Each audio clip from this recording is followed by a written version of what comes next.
दोस्तों, 3 अक्टूबर 2024 शारदीय नवरात्रि शुरू होने से पहले अपने घर से तुरंत हटा दें यह 5 चीजें।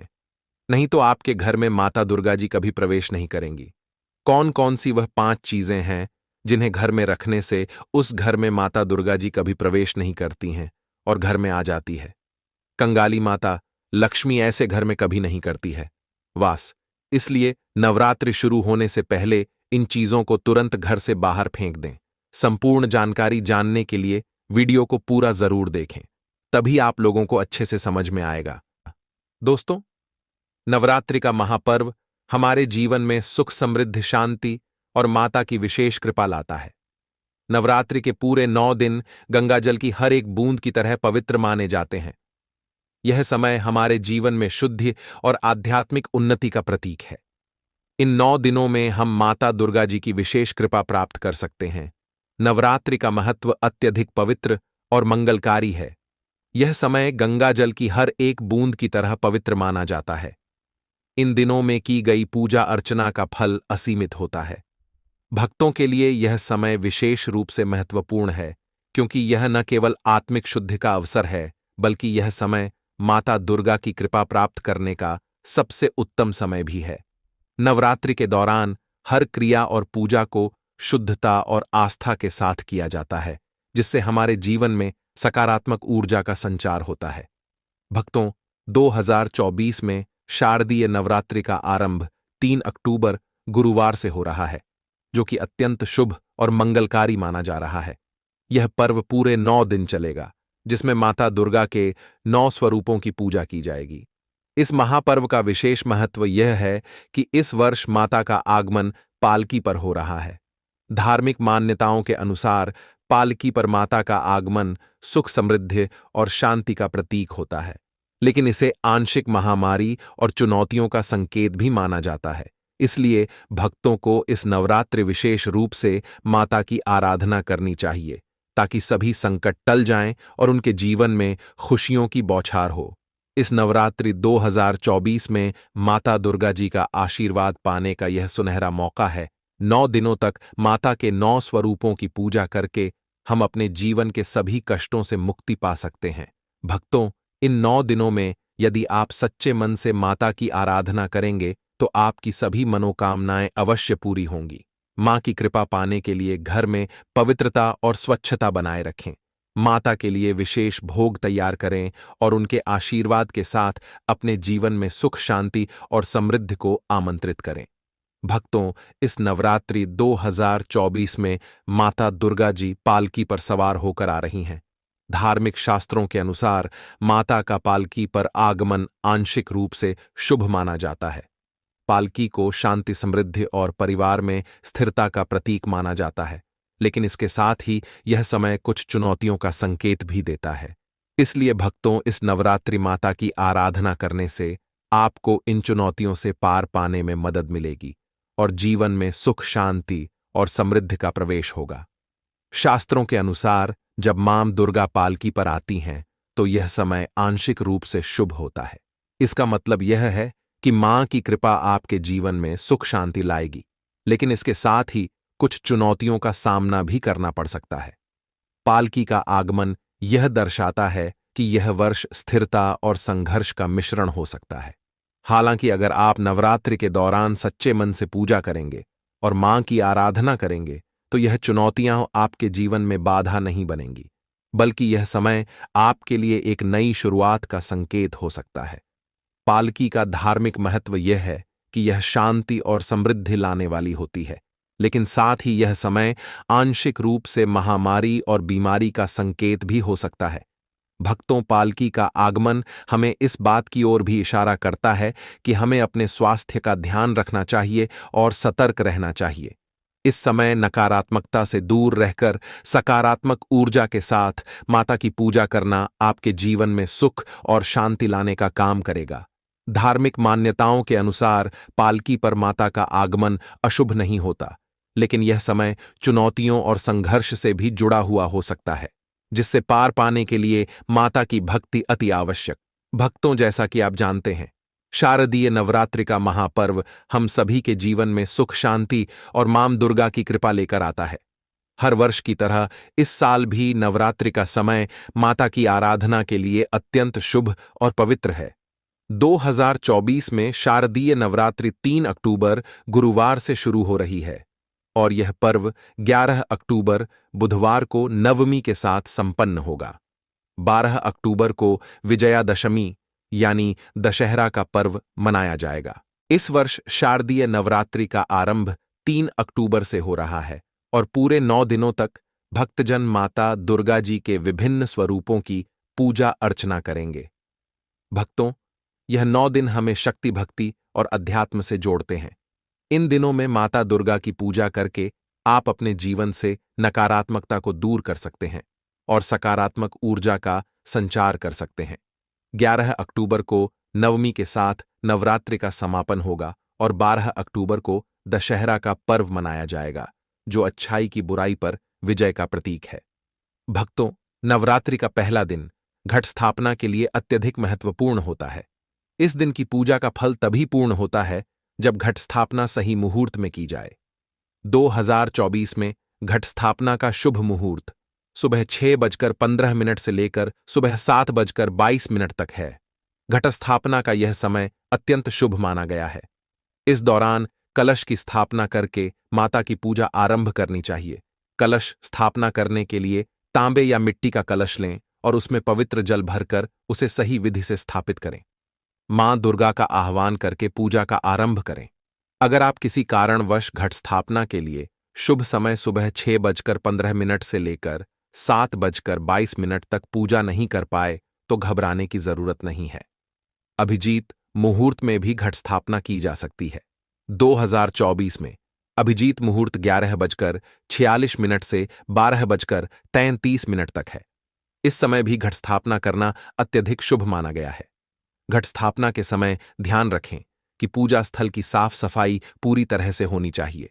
कलश स्थापना के बाद माता की मूर्ति या चित्र के सामने दीपक जलाएं और भोग अर्पित करें।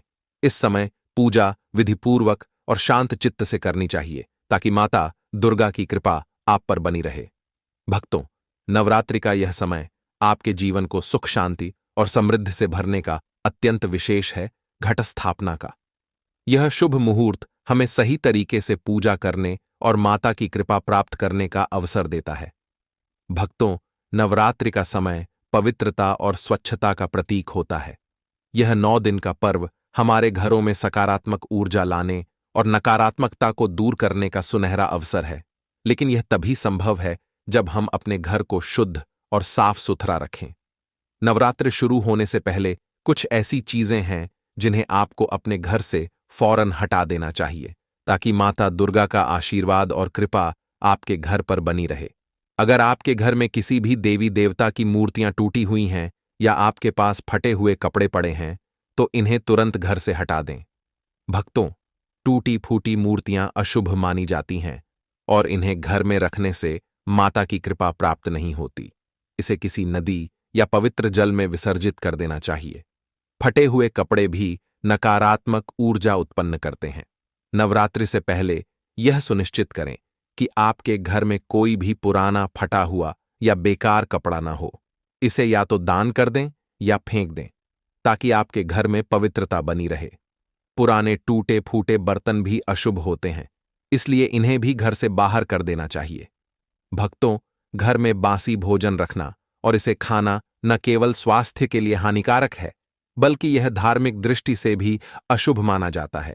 नवरात्रि से पहले यह सुनिश्चित करें कि आपके घर में ताजा और शुद्ध भोजन हो। बासी और पुरानी खाद्य सामग्री को घर से बाहर कर दें। इसके साथ ही मंदिर या घर में खाली माचिस की डिब्बी, पुरानी धूप बत्ती के डिब्बे या अन्य फालतू सामान न रखें। यह सामान नकारात्मक ऊर्जा का स्रोत बनता है और इससे घर की सकारात्मकता कम हो जाती है। भक्तों, बंद घड़ी को प्रगति में रुकावट का प्रतीक माना जाता है। अगर आपके घर में कोई भी घड़ी बंद पड़ी है तो उसे तुरंत हटा दें या मरम्मत करवा लें। बंद घड़ी समय को थाम देती है और इससे आपकी उन्नति रुक जाती है। नवरात्रि से पहले इस बात का खास ध्यान रखें कि सभी घड़ियां चालू हों। पुराने और टूटे फूटे जूते चप्पल भी नकारात्मक ऊर्जा का कारण होते हैं। अगर आपके घर में ऐसे जूते चप्पल हैं जिन्हें आप इस्तेमाल नहीं करते, तो उन्हें घर से बाहर कर दें। घर में इन वस्तुओं को रखने से नकारात्मकता आती है और माता की कृपा आप तक पूरी तरह से नहीं पहुंच पाती। भक्तों, इन सभी चीजों को नवरात्रि से पहले अपने घर से निकालकर आप अपने घर को माता के स्वागत के लिए पूरी तरह तैयार कर सकते हैं। स्वच्छता और पवित्रता बनाए रखने से ही आपके घर में माता दुर्गा का वास होगा और उनकी कृपा से आपका जीवन खुशियों और समृद्धि से भर जाएगा। भक्तों, नवरात्रि का समय शुद्धि और पवित्रता का प्रतीक होता है। इन 9 दिनों में माता दुर्गा के साथ साथ माता लक्ष्मी का भी विशेष आह्वान किया जाता है। यह समय आपके घर को पूरी तरह से सकारात्मक ऊर्जा से भरने का है, ताकि माता लक्ष्मी और माता दुर्गा का वास आपके घर में हो सके। नवरात्रि से पहले घर की सफाई और शुद्धिकरण करना अत्यंत आवश्यक है, ताकि माता आपके घर में प्रवेश करें और उनकी कृपा आपके जीवन को खुशियों से भर दे। भक्तों, गंगा जल को शुद्धि का सबसे बड़ा स्रोत माना गया है। नवरात्रि से पहले अपने घर की शुद्धि के लिए गंगा जल का छिड़काव अवश्य करें। यह आपके घर से सारी नकारात्मक ऊर्जा को दूर करता है और घर का वातावरण पवित्र बनाता है। अगर आपके पास गंगा जल उपलब्ध नहीं है, तो गौमूत्र का भी इस्तेमाल किया जा सकता है। गौमूत्र को जल में मिलाकर पूरे घर में छिड़कें। खासकर पूजा स्थल और मुख्य द्वार पर ऐसा करने से घर की नकारात्मक ऊर्जा खत्म हो जाती है और माता का आशीर्वाद प्राप्त होता है। शास्त्रों में भी बताया गया है कि बिना शुद्धि के कोई भी मंगल कार्य सफल नहीं होता, इसलिए घर की शुद्धि का विशेष ध्यान रखें। भक्तों, नवरात्रि से पहले आपके घर के मंदिर की सफाई अत्यंत आवश्यक है। मंदिर वह स्थान होता है जहां माता का वास होता है, इसलिए इसे स्वच्छ और पवित्र रखना चाहिए। मंदिर की पुरानी धूप बत्ती, माचिस की डिब्बी और सड़े हुए फूल आदि को हटा दें। माता की चौकी स्थापित करने के लिए सबसे पहले लाल रंग के नए कपड़े का प्रयोग करें। काले या सफेद कपड़े का उपयोग भूलकर भी न करें। माता की मूर्ति या तस्वीर को चौकी पर विधिपूर्वक स्थापित करें। चौकी के चारों ओर दीपक जलाएं और माता का आह्वान करें। ध्यान रखें कि माता की चौकी के नीचे कोई कागज या अन्य सामग्री न रखें और न ही टूटी फूटी वस्तुओं का उपयोग करें। मंदिर का वातावरण हमेशा स्वच्छ और सकारात्मक बनाए रखें, ताकि माता की कृपा आप पर बनी रहे। भक्तों, घर में सकारात्मक ऊर्जा बनाए रखने के लिए अपने मुख्य द्वार को विशेष रूप से सजाएं। फूलों और आम के पत्तों की बंधनवार लगाएं, ताकि माता का स्वागत पूरे आदर और श्रद्धा से हो सके। मुख्य द्वार को हमेशा साफ रखें और वहां पर दीपक जलाएं। ऐसा माना जाता है कि मुख्य द्वार से माता का प्रवेश होता है, इसलिए इसे सजाना बहुत ही शुभ माना गया है। इसके अलावा पूजा स्थल और घर के अन्य हिस्सों में भी दीपक और धूप बत्ती जलाएं। इससे सकारात्मक ऊर्जा पूरे घर में बनी रहती है और नकारात्मक शक्तियां घर से दूर रहती हैं। घर के हर कोने में ताजगी और पवित्रता बनाए रखने के लिए गंगा जल या सुगंधित धूप का उपयोग करें। भक्तों, इन छोटे छोटे उपायों से आप अपने घर को पूरी तरह से पवित्र और सकारात्मक बना सकते हैं, जिससे माता लक्ष्मी और माता दुर्गा की कृपा आपके जीवन में सुख, समृद्धि और शांति लेकर आए। नवरात्रि के दौरान भूलकर भी यह गलती न करें। भक्तों, नवरात्रि के दिनों में हम सभी माता दुर्गा की पूजा और उपासना करते हैं, ताकि उनके आशीर्वाद से हमारा जीवन सुखमय और समृद्ध हो सके। लेकिन ध्यान रखना बहुत जरूरी है कि इस पवित्र समय में हम कोई ऐसी गलती न करें जो हमारी भक्ति और व्रत को खंडित कर दे। नवरात्रि के दौरान कुछ खास नियमों का पालन करना आवश्यक है, ताकि माता की कृपा हम पर बनी रहे। भक्तों, नवरात्रि के 9 दिनों में प्याज, लहसुन, मांस और मदिरा से पूरी तरह से दूरी बनाना अत्यंत जरूरी है। ये सभी चीजें तामसिक भोजन की श्रेणी में आती हैं और तामसिक भोजन नवरात्रि जैसे पवित्र समय में निषिद्ध माना जाता है।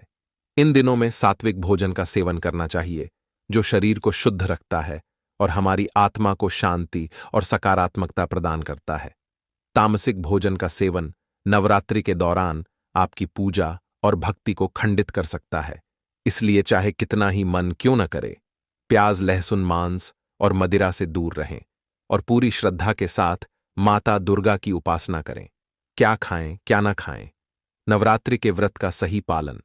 नवरात्रि का व्रत केवल भूखा रहने का नाम नहीं है, बल्कि इसका असली उद्देश्य आत्मा की शुद्धि और आध्यात्मिक उन्नति है। इसलिए व्रत के दौरान आपको विशेष रूप से यह ध्यान रखना चाहिए कि आप क्या खा रहे हैं। सात्विक भोजन का सेवन करें, जैसे कि फल, सूखे मेवे, दूध, कुत्तू के आटे की पूड़ी, साबूदाने की खिचड़ी और आलू से बने पकवान। इनसे शरीर को आवश्यक पोषण मिलता है और व्रत की प्रक्रिया सफल होती है। जो भक्त उपवास नहीं रख रहे हैं, उन्हें भी सात्विक भोजन का ही सेवन करना चाहिए। किसी भी तरह के तामसिक भोजन से बचें, क्योंकि यह आपके व्रत और पूजा को निष्फल कर सकता है। व्रत के दौरान अत्यधिक तेल मसाले वाले भोजन से भी बचें, ताकि शरीर शुद्ध और स्वस्थ रहे और माता की कृपा प्राप्त हो सके। इसलिए इस नवरात्रि पर सात्विक भोजन का पालन करें और माता दुर्गा की कृपा से अपने जीवन में सुख, शांति और समृद्धि को लाएं। भक्तों, ध्यान रहे कि नवरात्रि का व्रत सही तरीके से तभी सफल होगा जब हम तामसिक भोजन और नकारात्मक विचारों से दूर रहेंगे और पूरी श्रद्धा के साथ माता दुर्गा की उपासना करेंगे। माता की पूजा और घटस्थापना की सही विधि। भक्तों, नवरात्रि के पहले दिन घटस्थापना यानी कलश स्थापना का विशेष महत्व होता है। घटस्थापना नवरात्रि की पूजा का आरंभिक और सबसे महत्वपूर्ण अनुष्ठान है। सही विधि से घटस्थापना करना आपके जीवन में सुख, समृद्धि, शांति और माता की कृपा लाता है। इस प्रक्रिया में थोड़ी सी भी गलती पूजा के फल को कम कर सकती है। इसलिए हमें पूरी विधि को सही तरीके से समझना और पालन करना चाहिए। नारियल अर्पण का सही तरीका, जटा वाला नारियल ही रखें। भक्तों, नारियल को माता की पूजा में अत्यधिक शुभ और महत्वपूर्ण माना जाता है। घट स्थापना के समय जटा वाला नारियल, जिसके ऊपर रेशे हों, ही प्रयोग में लाना चाहिए। नारियल को लाल कपड़े में लपेटकर उसे कलश के ऊपर स्थापित करें। यह ध्यान रखें कि नारियल की नोक कलश की ओर होनी चाहिए और उसे लेटाकर रखा जाए। नारियल को खड़ा करके रखना शुभ नहीं माना जाता है, इसलिए इस प्रक्रिया को ध्यानपूर्वक करें। नारियल को शुद्धता और संपूर्णता का प्रतीक माना जाता है और इसका सही तरीके से प्रयोग करना नवरात्रि की पूजा का फल बढ़ाता है। भक्तों, माता दुर्गा को लाल रंग अत्यधिक प्रिय है, इसलिए घट स्थापना के समय लाल रंग के कपड़े का विशेष प्रयोग करें। कलश के ऊपर नारियल को लाल कपड़े में लपेट कर रखें। ध्यान रखें कि कपड़ा फटा हुआ या पुराना ना हो। काले या सफेद कपड़े का प्रयोग भूल कर भी न करें, क्योंकि यह अशुभ माना जाता है। माता की चौकी पर भी लाल रंग का कपड़ा बिछाएं और उस पर माता की मूर्ति या तस्वीर स्थापित करें। पूजा स्थल पर स्वच्छता और पवित्रता का विशेष ध्यान रखें, ताकि माता की कृपा आप पर बनी रहे। घट स्थापना के समय ये सभी सावधानियां आपको माता के आशीर्वाद का पात्र बनाएंगी और नवरात्रि का व्रत सफल होगा। भक्तों, जब आप पूरी श्रद्धा और विधि विधान से घट स्थापना करते हैं, तो माता आपके घर में वास करती हैं और आपके जीवन को सुख, समृद्धि से भर देती हैं। भक्तों, अब हम बात करेंगे कि नवरात्रि में किन फलों का सेवन करें और क्यों नवरात्रि के दौरान व्रत रखने की परंपरा हमारे शास्त्रों में विशेष रूप से वर्णित है, जिसमें देवी दुर्गा की उपासना और संयमित आहार का महत्व बताया गया है। फलाहार को व्रत के दौरान अत्यंत महत्वपूर्ण माना जाता है, क्योंकि यह शरीर को ऊर्जा प्रदान करने के साथ साथ मन को शुद्ध रखने में सहायक होते हैं। फलों का सेवन न केवल स्वास्थ्य के लिए लाभकारी होता है, बल्कि आध्यात्मिक दृष्टिकोण से भी यह महत्वपूर्ण है। आइए जानते हैं कि नवरात्रि में कौन से फल खाए जाने चाहिए और उनका क्या महत्व है। सेब, केला, पपीता, सीताफल व्रत के दौरान खाने के लिए उत्तम फल है। धन स्थान की सफाई। माता लक्ष्मी की कृपा पाने के उपाय। माता लक्ष्मी की कृपा पाने के लिए शास्त्रों में कुछ खास उपाय बताए गए हैं, जिनका पालन करने से जीवन में सुख, समृद्धि और बरकत बनी रहती है। इन उपायों में सबसे महत्वपूर्ण है धन रखने के स्थान की शुद्धता और सकारात्मक ऊर्जा बनाए रखना। यदि धन स्थान साफ और व्यवस्थित हो, तो माता लक्ष्मी की कृपा सदैव बनी रहती है। आइए जानते हैं कैसे आप अपने धन स्थान की सफाई करके माता लक्ष्मी का आशीर्वाद प्राप्त कर सकते हैं। लेकिन उससे पहले, अगर आप लोगों ने अभी तक द वास्तुशास्त्र चैनल की इस वीडियो को एक लाइक नहीं किया है, तो वीडियो को लाइक करके चैनल द वास्तुशास्त्र को सब्सक्राइब अवश्य कर लीजिए, जिससे कि ऐसी ही महत्वपूर्ण वीडियो आप लोगों को सही समय पर मिलती रहे। भक्तों, धन स्थान वह जगह है जहां आप अपना पैसा, गहने और मूल्यवान वस्तुएं रखते हैं। शास्त्रों के अनुसार इस स्थान की नियमित सफाई अत्यंत आवश्यक है। यदि इस स्थान पर धूल, गंदगी या टूटी फूटी वस्तुएं जमा हो जाएं, तो इससे नकारात्मक ऊर्जा का संचार होता है और माता लक्ष्मी की कृपा कम हो सकती है। इसलिए हर दिन या कम से कम हफ्ते में एक बार धन स्थान की सफाई करें। सफाई करते समय विशेष रूप से ध्यान दें कि कोई टूटी या जंग लगी वस्तु इस स्थान पर न हो। अगर किसी कारण से इस स्थान पर कोई टूटी चीज या बेकार वस्तु रखी गई हो, तो उसे तुरंत हटा दें, क्योंकि यह समृद्धि में बाधा उत्पन्न कर सकती है। धन स्थान पर स्वच्छता रखने से माता लक्ष्मी का वास होता है और घर में सुख शांति बनी रहती है। टूटी हुई वस्तुएं या धूल जमा होना माता लक्ष्मी को अप्रिय लगता है और इससे आर्थिक हानि भी हो सकती है। धन स्थान पर कौड़ी रखें। बरकत और सुख समृद्धि का उपाय। कौड़ी शंख की छोटी शैल को धन वृद्धि का प्रतीक माना जाता है। प्राचीन काल से ही कौड़ी को धन स्थान में रखने की परंपरा रही है।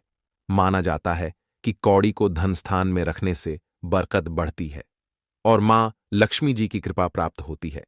कौड़ी सकारात्मक ऊर्जा और समृद्धि का प्रतीक होती है। कौड़ी रखने के ला कौड़ी धन और वैभव को आकर्षित करती है। इसे रखने से घर में धन की कभी कमी नहीं होती। कौड़ी का प्रयोग माता लक्ष्मी के पूजन में विशेष रूप से किया जाता है, जिससे माता लक्ष्मी की कृपा सदैव बनी रहती है। कौड़ी को हमेशा सफेद या पीले रंग के कपड़े में लपेटकर धन स्थान में रखें। यह उपाय करने से धन का संचार होता है और आर्थिक समस्याओं से छुटकारा मिलता है। भक्तों, आज की वीडियो में इतना ही। उम्मीद है आपको वीडियो पसंद आई होगी।